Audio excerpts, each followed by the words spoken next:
Welcome to Enterprise Design's Industry Insights, where we identify key topics in the commercial real estate industry. I'm Ann Weston, Director of Design Services. And I'm Jessica Green, Director of Client Services. For this series, we're discussing market trends with Dallas-based commercial real estate professionals.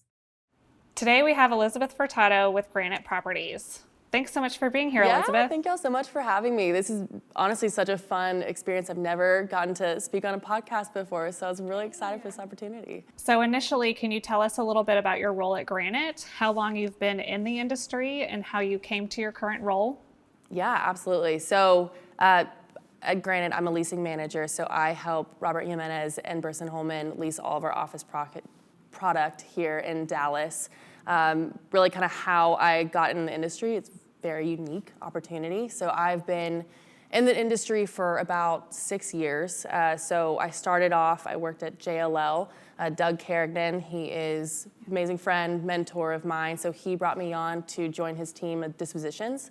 So at JLL, I worked with Doug and we did all the subleases, and so in the Dallas market. And so that allowed me a very unique opportunity, I'd say, to be in commercial real estate, just in the sense that I was on a tenant rep team, but I was really doing a lot of leasing, and it allowed me to really expedite my experience within the industry, just in running so many deals. I mean, we would have sometimes 40, 50 subleases and 1 million square feet plus that we were leasing. And so so we started there, and after Doug left the industry, or the firm, I ended up going and taking over the team. And so I worked for about 1.5 years running all the dispositions. And again, that just was a really amazing opportunity and allowed me to think outside of the box, because with subleases, it's our customers are struggling and they don't need their office space for whatever reason. And so really trying to appeal to what we had to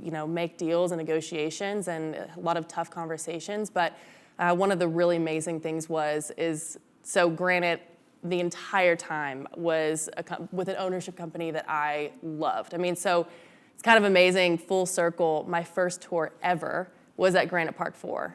And so it was one that I was just, Robert Jimenez called about this opportunity, and it was just like, absolutely. I had to go meet with them and just hear more about the role. And I was sad to leave JLL. They have some amazing people there, but it was one that I could not pass an opportunity to work for a company like Granite and to be able to lease our office product. I mean, Granite Park, it's one that anytime I was in Legacy, I would just pop into Building 5 and hang out in our customer lounge and work for a while. So it's just been kind of an amazing full circle. I love that. I'm just so passionate about it too, and it's just how things are full circle like that and how they happen. So kind of speaking to that and your passion for this industry, like what keeps you here? It's easy. The people. It is the people. So it's actually when I was at JLL and I was kind of in that in-between place where I was on a tenant rep team, but also kind of doing leasing, I really had to think, I'm like, okay, where am I going with this career? What do I want to do? Do I want to focus on tenant rep? Do I want to focus on leasing? What makes me happy? And what I come to realize, it was touring and being with new people and meeting new companies, and it's amazing in that, just the brokers that you get to work with, you get lifelong friends. I mean, there's so many, that you just get to know each other on a personal level. And then also with our customers, being at Granite is such a unique opportunity in that I get to be with my customers the whole time, right? So from start to finish, it's not like I'm just gonna do this leasing and I'm gone. We're checking in with our customers. We get to know them too. And so it's a really cool experience that, as we tour different prospects and try to bring more and more people to our buildings, I get to know them more and get to help them visualize themselves at our buildings. And it's a really fun opportunity. I love how you were able to experience a couple different sides of the industry, especially starting out on the tenant side, then really falling in love with the leasing side. So it's really great that you got that opportunity. And it's kind of nice to see people who have been on a lot of different sides and how that experience actually bolsters and leverages where they are today and where they want to be in the future. And all of that information that they have just furthers their career in the industry. And that's fantastic. Yeah, thank Absolutely. you.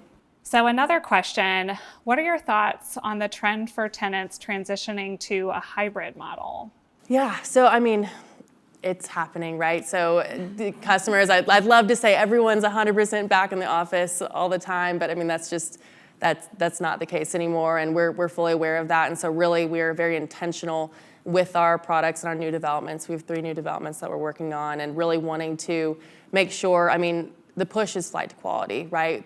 As we look at our assets, we want to focus on what is it going to take to get the employees back in the office and want to be there and be productive. And we really think about like mentorship and collaboration. So we're very intentional in the design of our new buildings and focusing on making sure that we can have an area that our customers can collaborate. So really focusing on, outdoor space where it can also be set up with AV equipment that they can go outside, get the fresh air, having the customer lounges set up with, golf simulators and just different things that you can do, activity-wise, and just really being intentional with that. And also, I mean, health and safety. I mean, that was one thing that I didn't realize until I got with Granite, but so when COVID happened, they actually went in and changed all the air filtration systems in their buildings to MERV 13 to really focus on having high quality air in all the buildings, just from a health and safety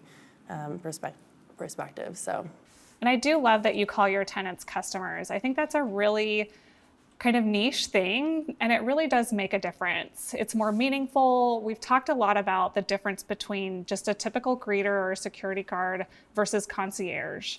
I do feel like making people actually feel like they're your customer is a fantastic thing. And it's more along that line.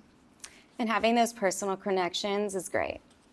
it's amazing. I mean, working for an ownership company and getting to lease for them, I mean, that's one that I'm passionate every single day. It's like, I love our building products, and it's amazing. I mean, our customers are our family. I mean, we're big on community, and I mean, our mission statement, it's inspiring people to flourish through the places we create. And the big piece of it is, I mean, that's not just in wanting to make sure that they're happy with their office space, but it's just their experience from start to finish at the park, and wanting to be there to help them grow, offering that flexibility. I mean, it's amazing, just the conversations. We'll go and we meet with our customers throughout their experience, make sure they're happy, trying to learn from them. Okay, what do they like about the park? What do they not like? I mean, at Granite Park, the way that we have it, so we have 5 existing buildings, and our customers have access to all the amenities within each building. And as we think about the new developments, okay, what can we do to better the park? What can we do to give more opportunities for our customers? And so, we're really intentional like that with Granite Park 6. One thing we're missing, we don't have a lecture hall. So now we're adding a lecture hall. And so we call it kind of our TED Talk, because it's gonna have a big screen and Zoom, and really excited about that, because it's just a little extra that we can provide for our customers. It's great that you think about it on more of a comprehensive level. You're not just kind of building things incrementally, and you have more of like a master plan, thinking about it in that sense. And what else is going to facilitate your customers coming in? Absolutely. I think we spoke a little bit on trends, but is there any other trends or changes that you see going on in the commercial real estate industry?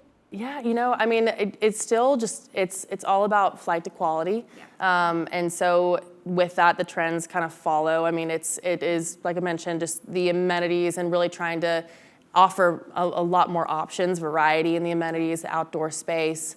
I would say that food and beverage is very important to our customers. It's, at Granite Park, we have 15 restaurants on site, and our customers are asking for more. So it's trying to see, what we can do from, our food offerings for our customers, really being intentional on making sure that they have a variety of different concepts that they can have, trying to entice outdoor space. I mean, at Granite Park, we have mile markers throughout the park, so there's even like walking trails, just to kind of encourage our customers to get out and enjoy the fresh air.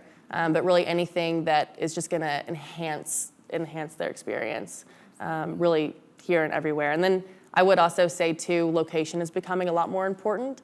For customers, it's convenience, and a lot of our customers, you've noticed, with their employees, they get used to being at home and the convenience of being at home, and so really being intentional with location is important, so they have a lot of options around them. Yeah, absolutely. And that's what I love about where that project is located. It's just like a community, and it feels like there's everything around. It's vibrant, it's fun, and that's what you want to go into work and want to be there. At Granite Park, Granite Place 1 and 2, so that's out in South Lake, so we are right off of South Lake Town Square. So really another one where it's just amenities all over the place. You think of, with that being at South Lake Town Square, you have food options all over the place. At 23 Springs, we're going to be right across the Crescent. We're going to have a ton of walkability down there. Right now, it's just a massive hole in the ground, but March 2025, it's going to be. Before you know it. Yeah. I love it.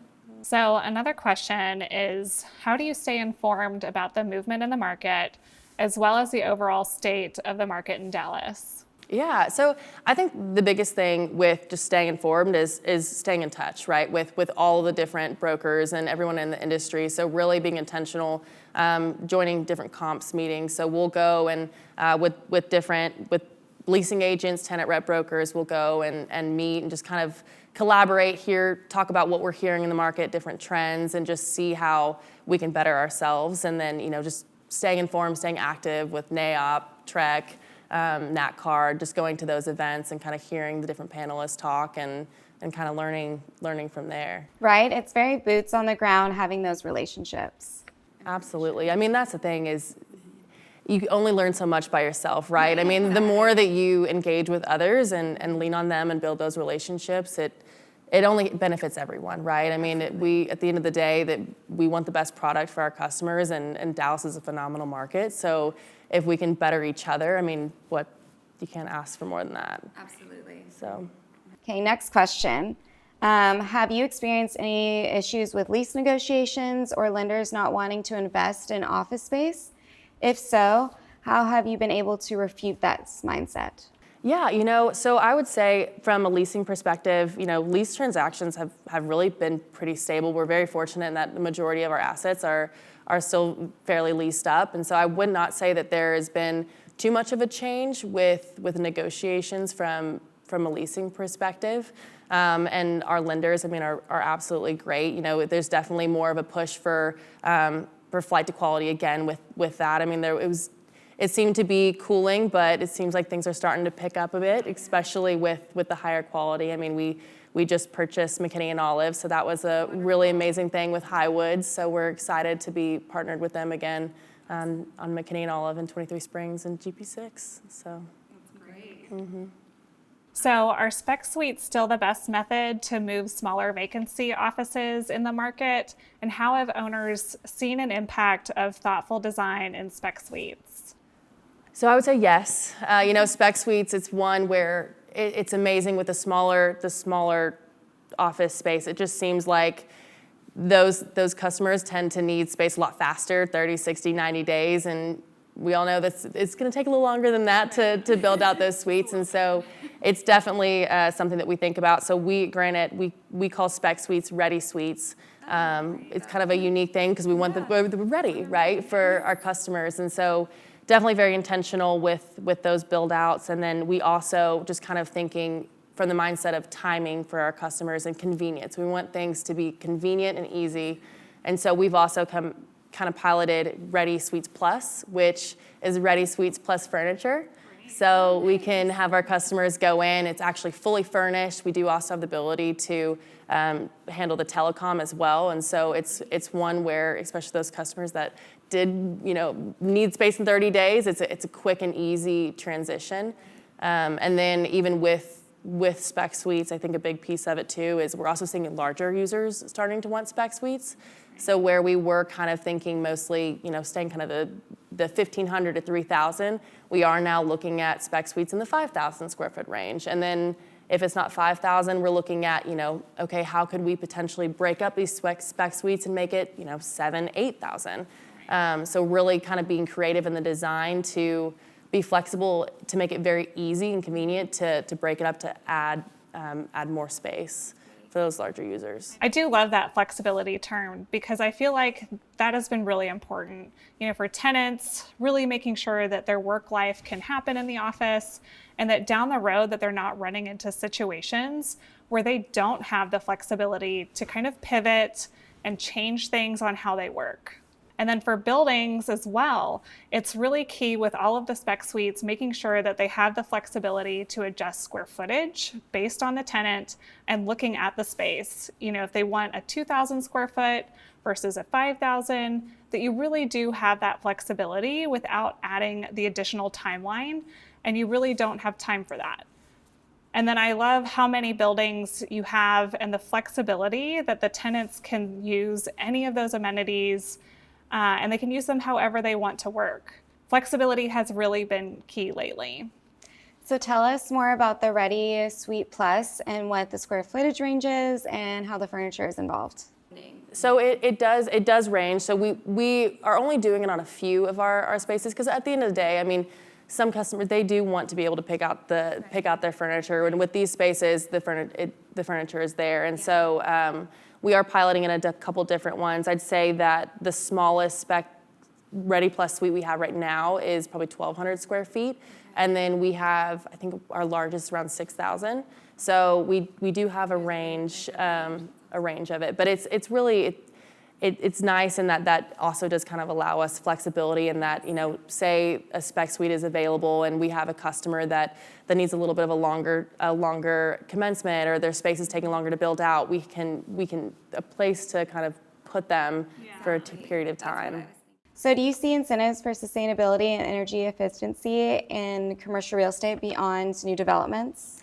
Absolutely. So that's one where for our customers, I mean, that it seems to be more and more prevalent that sustainability, ESG, green initiative, all of those things are much more important. They come up in conversations, whether we're presenting our buildings or, just day to day. And so, like I mentioned earlier, I mean, that was something that with Granite after COVID, we were very quick to say, okay, we need to make sure our buildings are healthy. We need to go in, and so Granite put in $10 million to go in and change the air filtration systems, and so just really being intentional with that, touchless experience in all of our new developments. We're doing the dedicated dispatch where you can use a tablet, or you can just use your phone, so you don't actually have to touch anything. And so just being intentional with that, and then outdoor space again is just something that we find is so key, and we even after COVID at Granite Park 6, that was a big push. We have an outdoor terrace on the 6th floor. And so with that, we ended up kind of rethinking and spinning the wheels on what we're going to do with that space. And that's where we decided, let's go ahead and add the AV equipment and make this an area that our customers can actually go in and touch down and feel comfortable being able to be outside and get the green space and really, have a different area to meet. I love that. Yeah, I'm very intentional about well-being, and it just makes sense overall. And I will say too, with that too, I mean, most of our buildings are LEED certified. All of our new buildings will be LEED certified, and then we also are pushing for Fitwell as well in most of our buildings. Mm-hmm. I do love that you kind of go beyond the LEED certified and the WELL, because I do think a lot of things with LEED are being incorporated into basically just general code with the IECC. I think we're just going to see that incrementally continuing to happen. So definitely wellness is one of those things that kind of just pushes you beyond maybe what other people are doing as well. So then for our final question, what are some of the best resources that your A&D partners can provide for you in regard to commercial real estate? Yeah, so I mean, I would say that, just helping us stay on top of new trends and different ideas. I mean, I know I reached out to Interprise a little while ago, and I was talking to Jessica, and I was asking, what are some creative things that you've seen in the market that can help us differentiate ourselves from our competitors and just continue to evolve. And y'all gave me some great ideas to go back to. Pickleball courts. I know, it's such a fun conversation. We just keep brainstorming. It's so fun. But I mean, stuff like that to where, you help us. I mean, like like I said, it's all about the connections and being able to work together and understanding, with spec suites too, what are the different trends? We see for some of our customers wanting more office and in some areas, and having that a place where people can post up, and so just kind of working with each other is huge in itself. We love that, and Granite's amazing. And so we just really love this industry, being transparent and having those great conversations that can just lead you into bigger and better things in the future, and especially here in the Dallas market. Absolutely. Elizabeth, we really appreciate your time today and the conversations with you, and we greatly appreciate your insight. Well, thank y'all so much again. This has been so fun. It has been. Thanks, Elizabeth. Awesome. Yeah, thank y'all. Thank you for tuning in to Enterprise Design's Industry Insights video podcast. Please follow us and subscribe to our channel, or visit us on our website at enterprisedesign.com. And look for our teaser video highlighting the next episode. We look forward to seeing you then.